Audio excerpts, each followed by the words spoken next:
when I met Todd, that the future wasn't really that clear for me. You know, I had a lot that I wanted to do, a lot that I still have left on my list of, you know, things that I want to accomplish.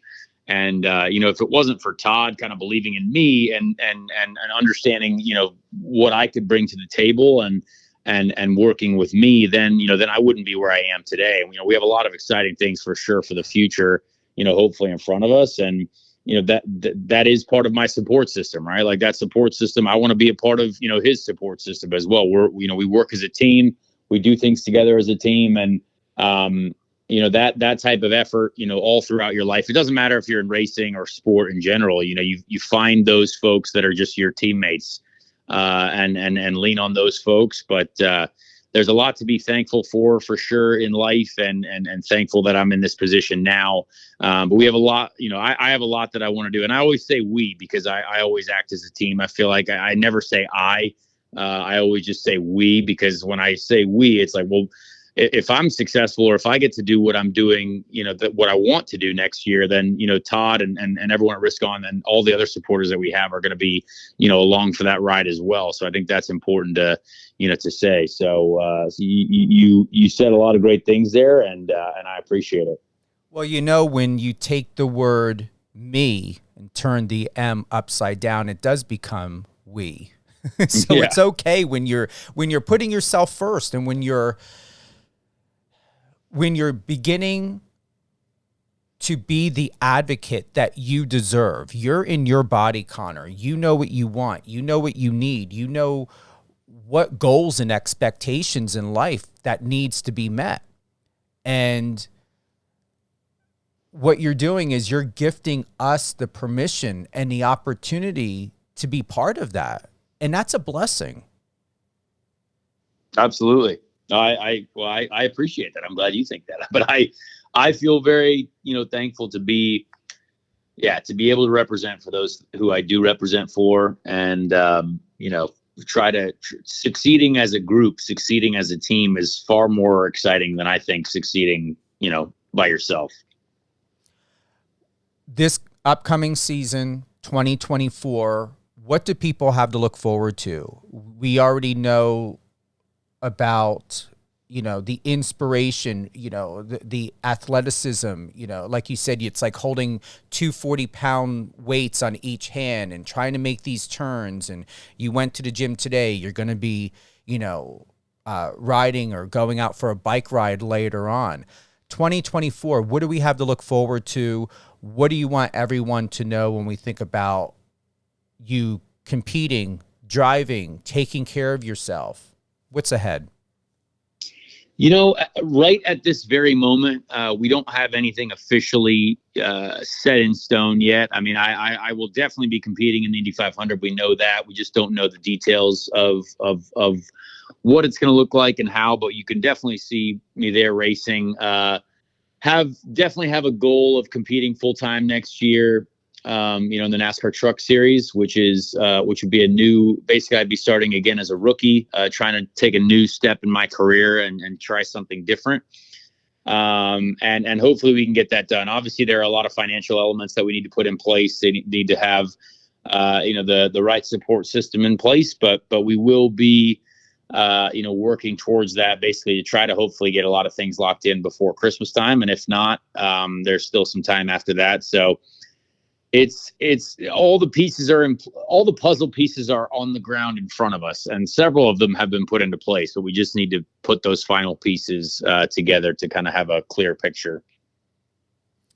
Who would you like to give a shout out to?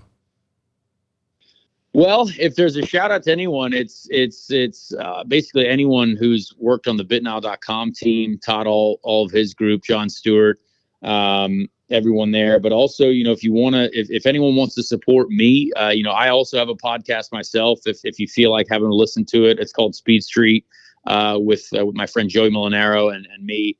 A lot of, you know, if you want to learn more about motorsport, well, guess what? That's a great place to start. So we're kind of anywhere you can find that, on my YouTube channel as well. I'm pretty much Conor Daly 22 on everything. So yeah, give it a look, and you know, we'll be putting up a lot of fun stuff through the winter too.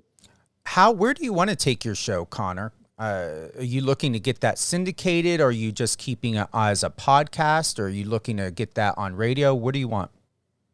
That's a great question. I mean, honestly, we're 104 episodes in, so we've done a bit of it. Dale Earnhardt Jr.'s company actually owns our podcast, and we're kind of broadcast under his media umbrella, Dirty Mo Media. And he's got a couple other very successful motorsport podcasts as well. The Dale Jr. Download is part of that. So, we've got, we're out there at the moment. We're out on the podcast platforms. We're out on the YouTubes. But not really sure. I love talking about racing. I love interviewing folks in motorsport, and kind of spreading that love towards our sport in general. So not sure where it goes, but it's fun to do, and it's fun to to see the response for it. Any closing thoughts that you would like to share with everyone here? Oh, I just hope everyone has a good, this is a great time of year. Month of December is a lot of fun. Enjoy it. And if you haven't given any form of motor racing a chance, I suggest IndyCar first. And I know Formula One is very popular, but you can easily watch that on Netflix as well. But IndyCar is, I would say, the most underappreciated sport at the moment. And you might be surprised. So give motor racing a shot in general, NASCAR, IndyCar, Formula One. But, there's a lot that's there that I think people can enjoy. So, why not take a chance? I'm being asked by Alice. She would like for you to explain the difference between IndyCar, NASCAR, and F1. Yeah, for sure. We get that question a lot. So Formula One, to put it in perspective, Formula One would be considered the top level of open wheel racing, which IndyCar fits in the open wheel racing category. But Formula One is a world championship. So their teams are, Ferrari, Mercedes, McLaren, big name auto manufacturers, and they spend about $250 million a year each team. And they race all around the world. But guys in Formula One are guys that I grew up racing with, grew up beating. They just end up there, and there's only, there's 7 billion people in the world, and there's only 20 Formula One drivers. And it's the same thing for IndyCar. There's 7 billion people in the world. There's only 33 of us that get to suit up for the Indy 500 every year. So it's a very, very small group. IndyCar, our budgets compared to them, $6 million a year. So it's a very, very much reduced cost. We're very North America and potentially moving into South America, doing some racing there. And our cars are very more closely designed to one another. So it's a much more competitive series. Whereas Formula One, they design their cars from the ground up every year, and each team is vastly different. Our cars are much closer in competition. But IndyCar, the Indy 500, for example, is the only race where you get drivers from both NASCAR and Formula One to come over and compete as well. This year in the Indy 500, we'll have Kyle Larson, who's the NASCAR champion, coming to compete against us in the Indy 500. We've had 2-time Formula One world champion Fernando Alonso come over to race in the Indy 500. The Indy 500 is the race that everyone, no matter where you are, wants to win. And NASCAR, those cars, the stock cars, they are designed, they're designed after the Ford Mustang, Toyota Camry, Chevy Camaro. All those are, they have fenders, full body cars. You're sitting inside of the cockpit, and they're much, much heavier. So Formula One and IndyCar will do faster lap times on a road course than a NASCAR. And actually just faster everywhere. But the NASCAR racing is definitely a different style, heavier, a little bit more slippery. They slide around a lot more, but still a very, very fine-tuned art and a very, very competitive series. And NASCAR teams, they also spend probably about $35 million a year. So a little bit more expensive than IndyCar as well. Would IndyCar get to that point of the type of money and influence as NASCAR is, or what are your predictions for IndyCar? Well, I think right now the Indy 500 gets more viewership than any of our other races and any of the Formula One races in the States, and it's well respected across the the motorsport spectrum. So I think IndyCar has a lot of room to grow still when it comes to the other 16 races on the calendar. But, we don't need to look to try to spend $30 million a year. You know what I mean? Like we're still trying to make it effective so teams can compete efficiently and effectively. But yeah, it will take time. It will take time. It'll take investment to grow. But I don't know what the future holds, but in general, motorsport as a whole this year really grew a lot. And that's thanks to a lot of things. Formula One has a great Netflix series on Netflix right now called Drive to Survive. That brought up the awareness of Formula One and open wheel racing in general to an all-time high. And, a rising tide raises all ships, essentially, is kind of how it worked. And I'd say right now, to be involved in motor racing is actually more beneficial than ever. So I'm just hoping, for the sake of all of our futures and jobs, that keeps going. But we just got to push it to the people hard. Like, we got to get in front of folks. We got to make it so where, we want, people want to consume the product that we are, offering. I like that. You really helped open up my eyes. Great response and question from Alice. Thank you. Lacey, thank you. I'm going to go ahead and I'm processing this. I'm like, where do I want to go? Because I feel like I can sit in this interview with you for a long time because you do exceptionally well. I'm inspired. I feel overjoyed by this, and you've given me such knowledge that I've never been given before. And once again, it's coming from you. This is why I do these interviews. It's coming from you. I want the source to be from the person who's in it and living it.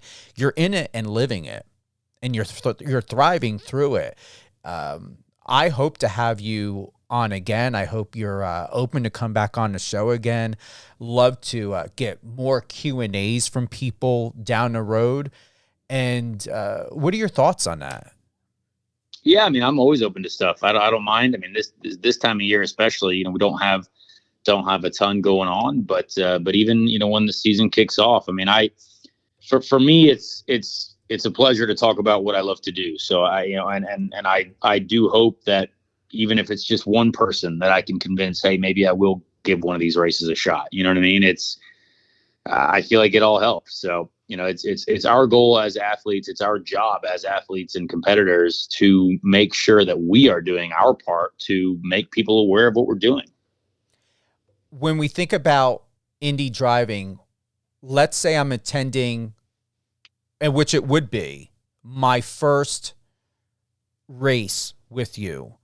What would be the opening curtain of the event, of my experience, that I would have to look forward to, since I've never had it to compare to anything else? And yeah, what can you tell me? What can you tell us?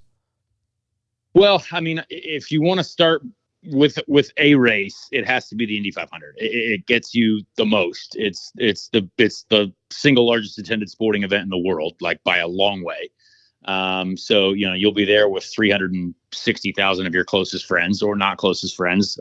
So, that race is an experience that'll basically engulf you in one of the most, well, it is the greatest spectacle in racing. But I think what you'll find is I'm not entirely sure how to answer it, but what I would say is that the community is very open to helping new folks understand what's going on. I think our fan base, our supporters that you will find at the racetrack, love that there are new people coming to the sport every year, every race, and don't be afraid to ask questions. You know what I mean? So that's what I would say. But you will be impressed by the sights, the sounds, the access. At the Indy 500 and IndyCar in general, those races, you have more access than NASCAR. You have more access than Formula One. You have more access, certainly, than any of the professional stick and ball sports, to us, to our cars, to our teams. And so you can really immerse yourself if you try. I'm going in and looking at Speed Street anything that you want to touch on that for any of our listeners or anyone? Once again, you are 103 episodes in. Your last one is, did it live up to the hype? Conor's week in Vegas, 73 minutes long. Is this also video or is this just audio? Yeah, so we have the full video element on my YouTube channel. So we post obviously the audio episodes to Spotify, Apple Podcasts, whatever it is. And then the video version is on my YouTube channel, so you can watch the whole thing there as well. And all of these are with Joey Molinaro? Yes, co-hosts? yeah, okay.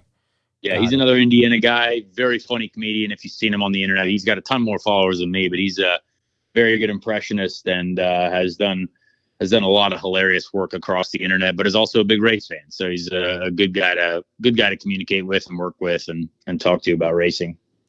A great photo. And we have a lot of guests. I mean, we've got guests from, drivers after the weekend. We've had Formula One drivers on, we've had NASCAR drivers on, NASCAR champions, IndyCar champions, and guys like, Milo Ventimiglia, who's a really successful actor. And we've had my buddy Bryce Case Jr. on, who, was a world famous internet hacker and works with high level tech companies now to produce cyber weapons to defend our country. You know what I mean? Stuff like that, where, we'll talk with anyone about anything, but all those people that we interview have a connection to racing and enjoy the sport, or have been exposed to the sport in a way that they are, love talking about it.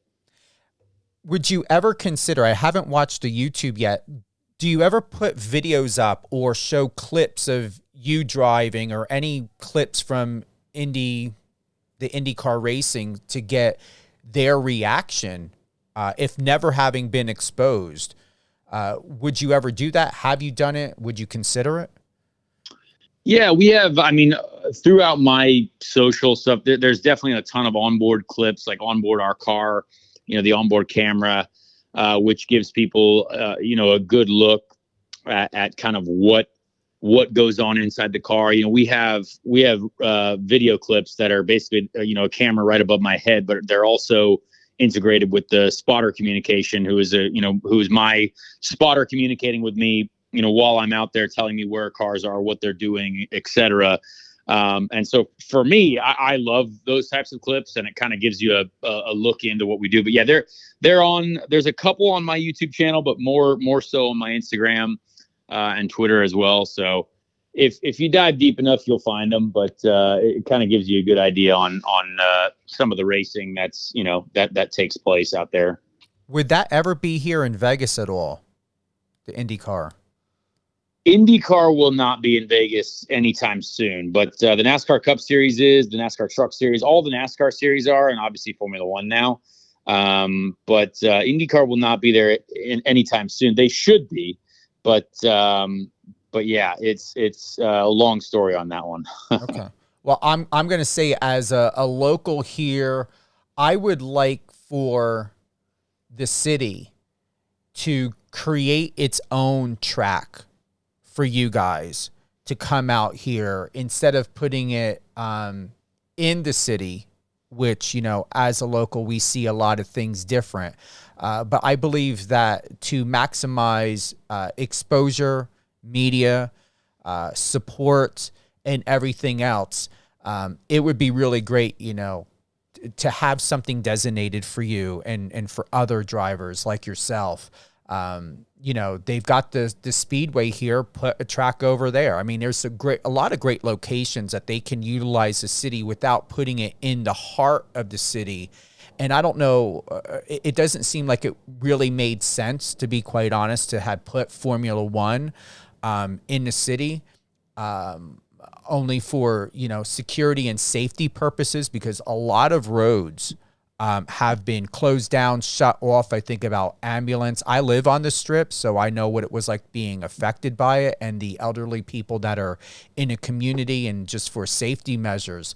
But ultimately, for IndyCar, I really hope someone has common sense down the road, and we are getting a new mayor, and hopefully the mayor's office would be like, you know what, we should build something for these people. Like you said, I mean, everyone knows NASCAR, people know F1, but I'm I'm not a fan. I'm a supporter. I want to find more ways to be an advocate for you and other drivers in IndyCar. And that's what you've inspired me today, and to see the bigger picture, not only what it could be like here in Vegas, but what it could be like anywhere in the world, and just how it brings people together, not in a transactional way, in a way that it really builds community, but helps with money, helps with investments. But once again, I have to go back to the fact, and looking at your Instagram, proves it. Once again, head on over to Conor Daly 22.